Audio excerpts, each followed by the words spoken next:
Welcome to Curious Minds Unmasked podcast, where we uncover the hidden wonders of the world.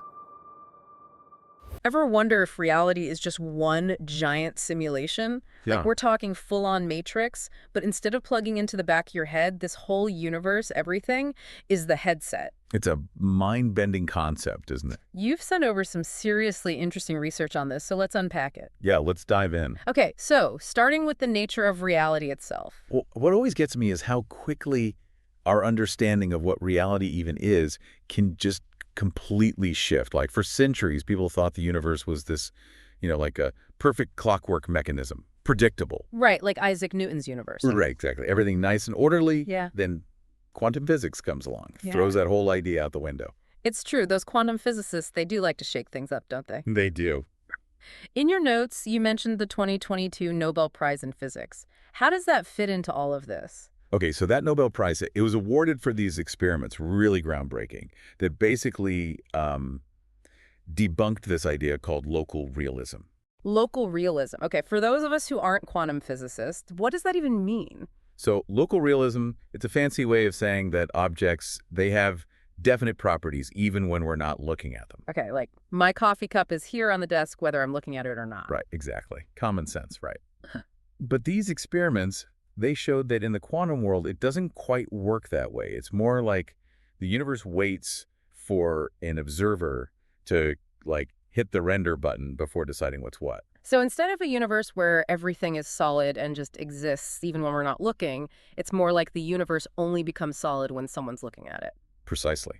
Like in a video game where, to save processing power, the environment only loads as you get close to it. The universe might be doing something similar, conserving its own, whatever its equivalent of processing power is. Wow. Okay, so then that raises the question, what is doing the observing? Who or what is collapsing these quantum possibilities into the reality we experience? Right. And that is the million-dollar question. It could be some kind of universal consciousness, as this research suggests. That's what I find so fascinating about this research. It's not some giant supercomputer in the sky, right? It's consciousness itself. My awareness, your awareness, all part of some larger universal thing. Yeah, it kind of flips the script, doesn't it? Instead of consciousness being a product of the physical world, what if it's the other way around? What if the physical world is a projection of consciousness? I need a minute to catch up. My brain's trying to keep up. So, okay. If consciousness is, I don't even know, like the architect of reality, then why even bother with the headset? Why not just exist as pure awareness? Right, and that's where things get even more interesting. That's where qualia come into play. Qualia. Okay, you're going to have to remind me what qualia are. Of course. Qualia, it's basically the subjective, what it feels like part of experience. The awe you feel looking at a starry night, the taste of chocolate, the warmth of the sun on your skin, those are all qualia. Okay, I get that. But if consciousness, already is all of that, why bother creating a system to experience those things? Why not, I don't know, just experience them directly? Well, it's sort of like asking why anyone plays video games, right? Like, why create limitations and challenges for yourself in a game when you could just exist in a state of, effortless perfection? So maybe this universal consciousness gets bored just existing as pure potential, and these headsets, these simulations, allow it to, I don't know, play different games. Exactly. This researcher, he actually uses that analogy. He theorizes that consciousness might be drawn to the infinite possibilities of experience. And each of these headsets, these simulated realities, allows for a different set of qualia, a different flavor of existence. So it's like each headset is a different genre of video game. You wouldn't expect to find yourself in a fantasy RPG 1 minute and then suddenly you're in a racing simulator, right? That's a great analogy. Each headset offers a completely different flavor of reality. New rules to explore, new experiences. Okay, that makes sense. But here's another thing that's been rattling around in my brain. If everything is a simulation, why does it feel so real? Why do objects in our world have this, solidity to them? The researcher calls that persistence. Persistence, right. And he argues that persistence is not a bug, it's a feature. Imagine a video game where the rules of physics were constantly changing, objects appearing and disappearing. That would get old pretty fast. It would be unplayable. So this reality, our headset, it needs a certain degree of stability for us to even perceive it, let alone make any sense of it. Okay, that makes sense. But what about all the stuff we can't see, like dark matter and dark energy? We know they make up a huge chunk of the universe, but we can't directly observe them. Does this researcher's theory have anything to say about that? That's where it gets really interesting.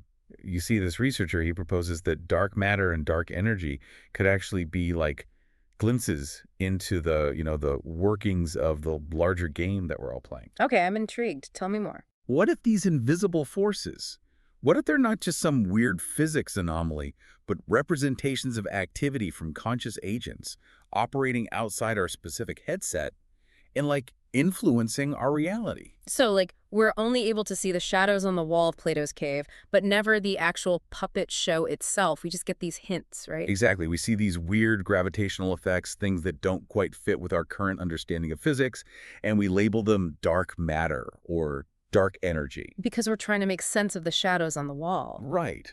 But what if it's something else entirely? Something we can't even perceive directly with our current headset? Okay, now that is a truly mind-blowing thought. And it makes you wonder about all those times when our perception of reality does seem to shift, even if just for a little bit. Like, what about near-death experiences? Some people report these incredibly vivid experiences, feeling like they've touched something beyond our everyday reality.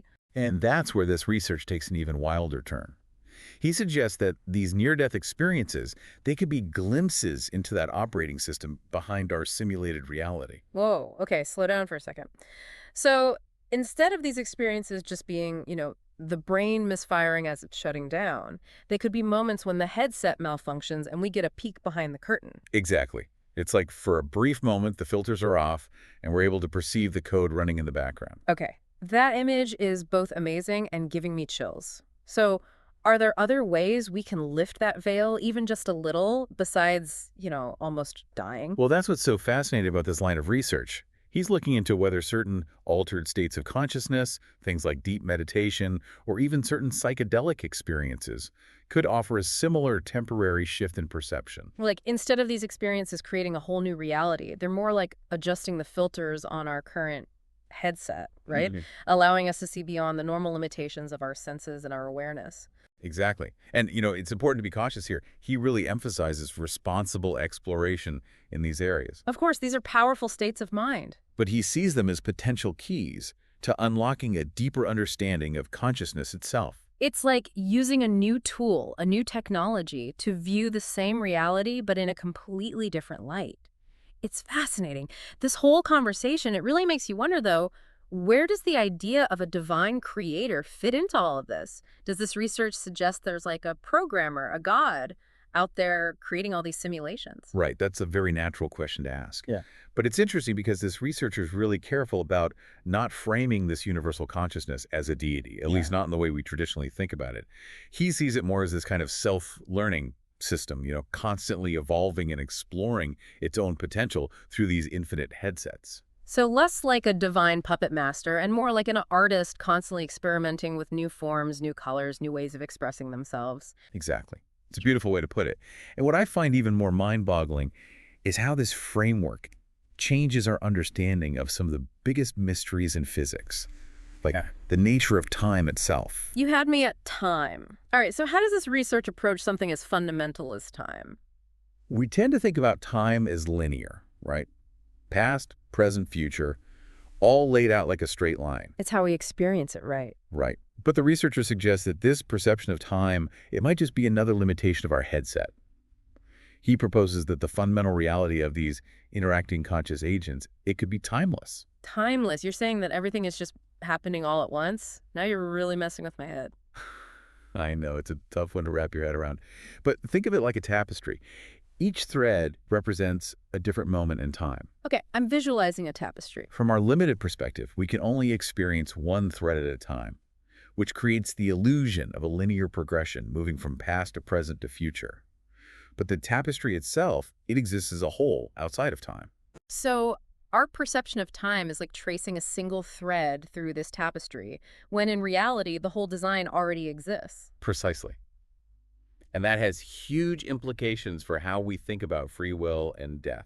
Okay, yeah, because if time isn't what we think it is, then what does it even mean to have free will? And what happens when we reach the end of our particular thread in this reality? What happens when we die? Well, the researcher, he dives right into those big questions. Like, let's take free will, for example. We always think about it as, either we have it or we don't.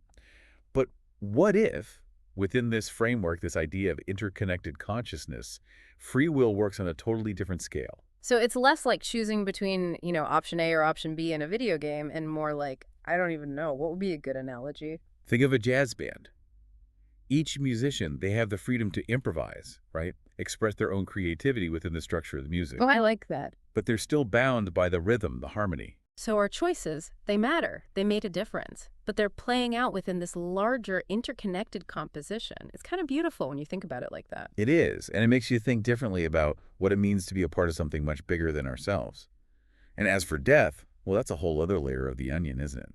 It is. Because if time isn't linear the way we always assume it is, then what does it even mean to reach the end of our timeline? What happens when we die if our consciousness isn't bound to our physical bodies? He suggests that in this framework, death, it might be less of an ending and more of a transition. Like if our awareness is fundamentally woven into this tapestry of consciousness, then death could just be like taking off the headset. Returning to that broader awareness, no longer limited by the constraints of this particular simulation. So less like a full stop at the end of a sentence and more like, what, like logging out of one game and maybe logging into a different one? Or even just existing in the network itself for a while. Exactly. He doesn't pretend to have all the answers, but he does propose some very interesting questions about what happens to our consciousness when we die. This whole conversation has been mind-blowing. Really makes you think, if there's even a sliver of truth to this idea that we're all just expressions of a universal consciousness, does that change how we should live our lives? Should we be approaching things differently? That's a question each of us has to answer for ourselves. But for me personally, I find this whole line of thinking incredibly hopeful. The idea that maybe, just maybe, we're all connected on a level we can't even grasp, it kind of makes you want to be a little kinder, a little more compassionate, doesn't it? Because every action, every choice we make, it's like creating ripples, not just in our own little pond, but in this vast ocean of shared consciousness. It's a powerful thought. It is. And ultimately, whether or not our reality is actually a simulation, maybe that's not even the most important question. Maybe the real value comes from simply asking these questions, from pushing the boundaries of our understanding, and from approaching the whole mystery of existence with a sense of wonder. I love that. Well said. And on that note, it's time for us to step out of our virtual studio and back into, well, whatever this is. A huge thank you to all our listeners for joining us on this incredible deep dive into the nature of reality. Until next time, keep questioning, keep exploring, and as always, keep diving deep. See you next time.